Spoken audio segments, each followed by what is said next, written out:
What's up, everyone, and happy Friday. Happy Friday. As I also like to say, I hope everyone is having a great day, a beautiful day, and a blessed day as always.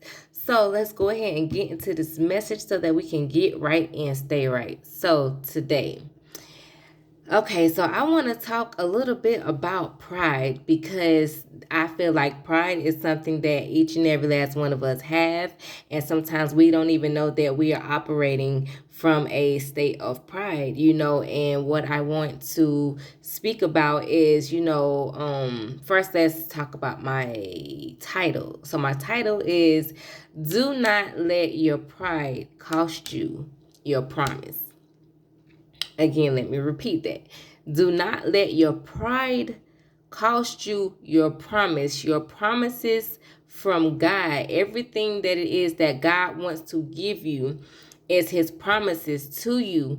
But if you let your pride get in the way, then this means that you will end up not receiving your promises. Why? Because whenever you are operating from a space of pride, you are operating from a space of self, meaning that you are a person who gets gratifications from one own success. Like whenever you have any type of level of success or when you do anything good, you often glorify yourself, feeling like you did it all on your own, but not really understanding and knowing that, listen, you did not do it on your own. You did it with the help of God. Although there are some people I feel like who don't, believe in God or, whatever the case may be, people can accomplish certain things on their own, right? They can accomplish a level of success on their own. But the thing about that is that it's limited, and you will only go but so far. You will only achieve a certain amount of success, and even whenever you do have success getting it on your own, how happy are people that operate like that? They can have all the money or whatever the case may be, but they're still empty inside. They're still missing some things because they haven't really, tapped into God, right? And started working and building a relationship with God and getting to know him, and therefore allowing him to operate and not only the financial aspect of their life, but God will operate in every area of your life, making sure that you are fulfilled in every single area of your life, not just success. But again, people who just operate, doing things on their own, feeling like they don't need no help from nobody, these are people that often feel empty inside once they do reach a level of success. So therefore, this is you letting your pride get in the way of your promises. And also dealing with pride, it can be materialistic things. Like people hold so much pride to the things that they have, right? So whenever you hold so much pride to the things that you have, then that means you're not willing to sacrifice your things, right? Because you feel like it's like you have so much joy in the things that you have, and I feel like in a sense it's like you idolizing, right? The material things that you have.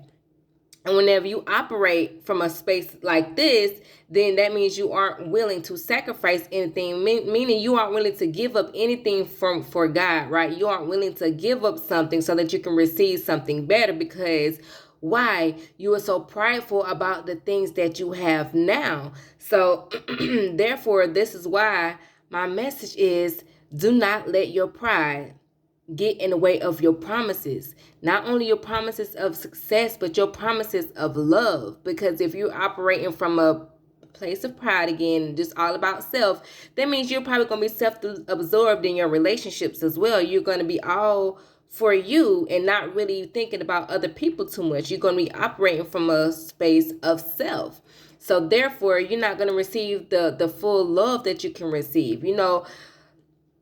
Your promises of just joy and being happy. Because again, success is great, but that doesn't really mean it's going to bring you the full happiness that you need to really go throughout life, right? Because again, money can only buy so much, right? Money can't buy happiness. Money can't buy peace. So therefore, your promises of peace and love, right, as another thing that God wants to give you, and also just operating in your other gifts and everything that God has for you. So therefore, stop letting your pride get in the way. Don't be too proud to beg. Don't be too proud to pray. Don't be too proud to ask. Don't be too proud to give. Don't be too proud to receive.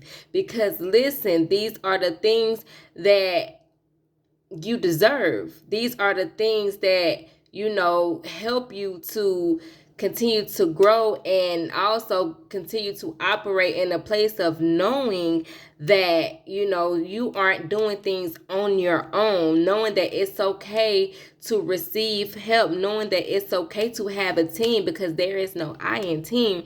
And ultimately, really, you can't get you can only get so far by yourself. But it's whenever you have a team, especially putting God at the head of your team, right? Making God your captain of your team. Whenever you do this, listen, the possibilities are endless. Like, the blessings are endless, limit. Like I say, there is no limits with God. Like, all things are possible. Even the impossible is possible with God. But you won't receive impossible. You won't exceed limits if you operate from a place of pride. So therefore, remember to not let your pride keep you from your promises. So I hope that this message has helped inspire, touch anyone who it reaches. And as always, let's be motivated, but most importantly, let's stay inspired.